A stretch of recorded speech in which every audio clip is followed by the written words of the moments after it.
Lawmakers are close to passing a bill that could affect you if you ever get a haircut or a facial.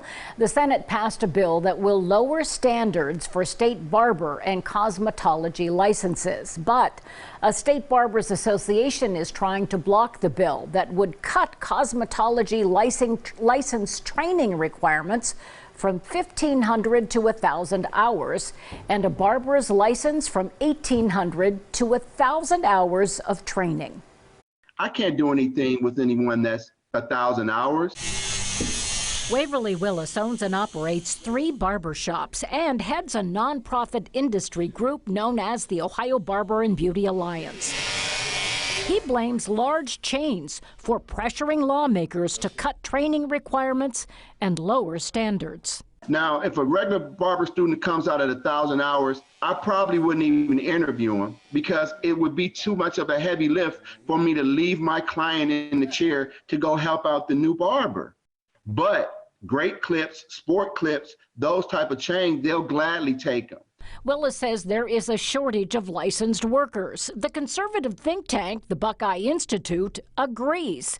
And that's why they say the training hour requirements must be lowered. The state of New York is at 1,000 hours and has been for years. And so this notion that there is a mass public safety problem, if that were true, I would imagine that you would have heard something having happened in a state like New York, which obviously is a more populous state than the state of Ohio. But Willis argues Ohio's barbers are better trained. He also works for a school and says they've got fixed costs, so even if training hour requirements go down, tuition will not. And if we cut those hours, their financial aid get cut. So the thing is, without the financial aid, some people just won't even go to barber school or cosmetology school. If the schools don't want to reduce their tuition, then that says something about the schools. Let's be honest about that. But Willis says Ohio schools include in their training how to form an LLC, get a tax ID, and grow your own business, not work for someone else. We have to teach them how to cut hair to the best of our ability, obviously, because they're in barber college. We have to teach them sanitation, obviously, because our main goal is to serve and protect the public. So we can't cut those two out. So what's going to go?